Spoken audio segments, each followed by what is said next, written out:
Olá, louvado seja nosso Senhor Jesus Cristo, para sempre seja louvado, glória ao Pai, ao Filho e ao Espírito Santo, como era no princípio, agora e sempre. Amém. Queridos irmãos e irmãs, paroquianos da nossa paróquia Nossa Senhora da Badia, Lagoa da Confusão, Diocese de Cristalândia, graça e paz, 21 de novembro de 2022, pedimos a Deus que abençoe e ilumine a todos nós. Hoje é dia de apresentação de Nossa Senhora. A apresentação de Nossa Senhora, memória mariana de origem devocional, prende-se a uma pia tradição atestada pelo pronto Evangelho de Tiago. A celebração litúrgica que remonta até o século VI no Oriente e ao século XIV no Ocidente, realmente a primeira doação que Maria fez de si própria, tornando-se modelo de toda a alma que se consagra ao Senhor. E nesta segunda-feira, dia que nós comemoramos a apresentação de Nossa Senhora, o evangelho que nós temos é de Mateus, capítulo 12, versículos de 46 a 50. O Senhor esteja convosco, Ele está no meio de nós. Proclamação do evangelho de Jesus Cristo segundo Mateus. Glória a vós, Senhor. Naquele tempo, enquanto Jesus estava falando às multidões, sua mãe e seus irmãos ficaram do lado de fora, procurando falar com ele. Alguém disse a Jesus: olha, tua mãe e teus irmãos estão aí fora e querem falar contigo. Jesus perguntou àquele que tinha falado: quem é minha mãe e quem são meus irmãos? E estendendo a mão para os discípulos, Jesus disse: eis minha mãe e meus irmãos, pois todo aquele que faz a vontade do meu Pai que está nos céus, esse é meu irmão, minha irmã, minha mãe. Palavra da salvação. Glória a vós, Senhor. Queridos irmãos e paroquianos, fazemos hoje memória de Nossa Senhora, com esse título da apresentação de Nossa Senhora, que é uma tradição da época dela, que você, ao nascer, você era apresentado a Deus, consagrado a Deus, depois resgatado para o mundo. Jesus é apresentado, mas não é resgatado. Permanece conservado a Deus durante toda a vida. Quando a gente fala de Maria, nós estamos falando da figura e da pessoa possivelmente mais importante do Ocidente depois de Jesus. Nós estamos falando de uma pessoa que, por mais que tenha tido uma vida simples, anônima, pequena, solitária, e de um lugar muito pequeno, de poucas palavras, é uma figura do mundo que a gente fica impressionado com a força que ela tem, com a presença que Maria tem em todas as áreas do mundo. Você pega o que ela representou, o que foi feito no mundo da arte, da música, da escultura, a quantidade de cidades atribuídas a ela, ruas, prédios, nome de pessoas, a quantidade de títulos que ela recebe. A figura de Maria é um ser humano que conquistou a humanidade, não só pelo fato de ser a mãe de Jesus, mas pela fé que teve ao assumir essa missão de colocar no mundo o seu filho e ter força suficiente de ver Jesus nascer e ver Jesus morrer. Com todas as suas dores, que a gente faz memória dela sempre, as dores de Maria, com todas as suas realidades, essa é uma das dores dela, do Evangelho que acabamos de ouvir, um momento de recusa, um momento de crise, que é normal dentro do processo disso. O que nós temos no Evangelho de hoje, nesse dia que nós fazemos memória da apresentação de Nossa Senhora, nós temos possivelmente uma mãe, uma família preocupada com Jesus. Jesus, durante o período, se afastou da sua família, possivelmente foi discípulo de João Batista, depois, discordando de João Batista, se isolou um pouco mais.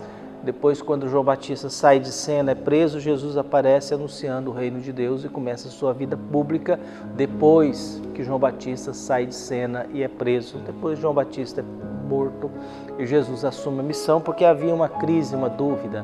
Quem que era o Messias? Era Jesus ou era João Batista? Os discípulos às vezes faziam essa pergunta.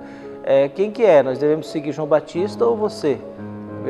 Afinal, e até João Batista, escuta, é você mesmo, Jesus, que é o Messias? Porque nós estamos em dúvidas, viu? Pergunta a Jesus se é ele o Messias, porque o João Batista, você é o Messias, João Batista dizendo, não, eu não sou o Messias. Eu sou aquele que aponta, sou o anunciador, ajeita Ajeita suas estradas, suas veredas, porque o machado está aí, convertei-vos, porque o mundo de Deus está chegando. Alguém vai chegar para resolver as coisas. Então nós temos isso. Maria é essa figura bonita, que apesar das suas dores, da sua simplicidade, da sua vida pequena, se tornou muito importante aos olhos da humanidade. Se tornou muito importante aos olhos da igreja, da religião, porque é um ser humano que todo mundo arranca uma força dela para sobreviver. Quando você pega pessoas mais simples, humildes, que arranca o terço, e esse terço sustenta uma vida e uma fé, quando você pega gente muito simples e humilde, que arranca uma força de Nossa Senhora fazendo a sua noveninha a vida toda e a mesma novena, você percebe que ela alimenta um povo pobre, um povo simples, alimenta artista, alimenta intelectual, alimenta uma multidão. Há um diário de um intelectual, que não me recordo o nome, e ele escreveu nesse diário: eu cheguei à maturidade do ateísmo intelectual. Eu cheguei à maturidade do ateísmo intelectual, mas eu preservo dentro de mim a minha devoção a Maria. Eu não consigo, por mais que agora eu seja uma pessoa intelectualmente ateu, eu preservo dentro de mim a devoção à Virgem Maria. Eu preservo dentro de mim a presença simbólica da Mãe de Jesus. Eu preservo dentro de mim a vida daquela que é a Mãe de Jesus. Jesus vem na condição de Deus e homem, mas Maria é totalmente humana. A tal ponto que no contexto do Evangelho de hoje é um momento em que a família está preocupada, porque Jesus começou a ter problemas com a sua vida, começou a criar problemas, começou a ser ameaçado de morte, foi recusado na sua terra natal, em que no templo ele lê o profeta Isaías e o povo se revolta contra ele. Hoje se cumpriu essa passagem e os seus conterrâneos tiram Jesus da cidade, levam na montanha para jogá-lo no precipício. Jogar no precipício é uma espécie de morte por apedrejamento também, porque aí você não joga a pedra na pessoa, você joga a pessoa na pedra.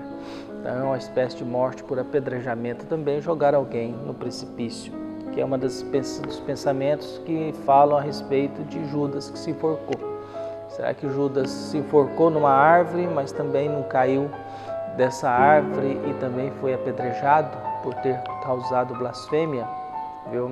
O pecado contra a blasfêmia e o pecado contra adultério era o apedrejamento público. Então, nós somos alimentados por essas realidades da vida que às vezes nos levam a compreender que a vida ela é muito mais misteriosa e muito mais bonita, mas também muito mais complexa do que a gente possa imaginar. Existe uns pais que apresentam a sua filha a Deus. Claro que não existia ritual de apresentação das mulheres, existia ritual de apresentação dos homens. Mas existe um carinho e uma atenção que Deus dá especial a esta jovem, Maria, na sua adolescência, nos seus 14, 16 anos, sei lá, e essa mulher se torna a mãe de um filho que é maior do que ela. Viu? E hoje nós temos essa mãe preocupada com o filho, que ela ainda está com dificuldade de entender que o filho é maior do que ela, e a tendência natural é que vamos buscá-lo, que ele está com problemas. Num outro evangelista dizem, a família achava que ele estava louco. Viu? O evangelista Mateus não coloca esse dado. Outros evangelistas dizem, a família foi lá, sua mãe e seus irmãos estão fora, querem falar contigo. Eles acham que você está louco. E Jesus olha para quem está ouvindo, você olha, não, quem faz parte da minha família hoje são aqueles que fazem a vontade de Deus. Jesus está rompendo com os laços familiares, no sentido de que a família é importante, mas ela não é absoluta. Viu? A família é importante, ela não é absoluta. E realmente não é absoluta porque nas eleições você viu os rompimentos familiares, porque o meu candidato é mais importante que a minha família.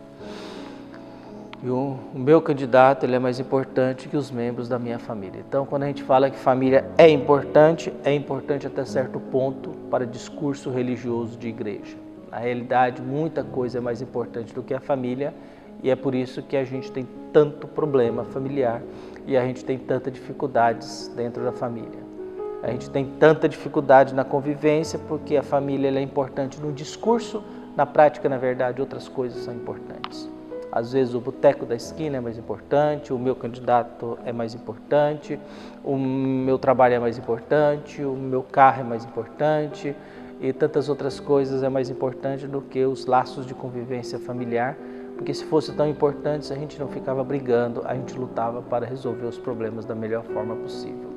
Por isso, Jesus diz, não, a partir de hoje quem faz parte dos meus laços de convivência familiar não é mais um critério sanguíneo, mas é o critério da vontade de Deus.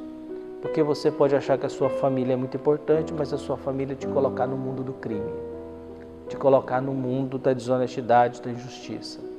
E se você fez opção em ser uma pessoa boa, honesta e justa, você vai ter que escolher a quem você dará atenção. Por isso, cabe a cada um de nós agradecer a Deus pelo dom da vida e que Nossa Senhora apresentada possa lembrar de nós também. Que ela possa nos apresentar a Jesus pela nossa devoção a ela e que ela continue nos dando forças para que a gente consiga continuar a nossa vida. Que ela continue abençoando o povo que tem em ela uma referência humana de quem na simplicidade se tornou querida por Deus, na sua humildade se tornou querida por Deus, na sua pequenez se tornou querida por Deus. E que Nossa Senhora possa abençoar a cada um de nós, de modo particular a nossa paróquia, com o título de Nossa Senhora da Abadia, que ela nos leve a essa realidade, nos leve a essa contemplação e nos leve a essa sabedoria de que nós somos membros da família de Jesus Cristo porque estamos fazendo a vontade de Deus. Um abraço, até mais.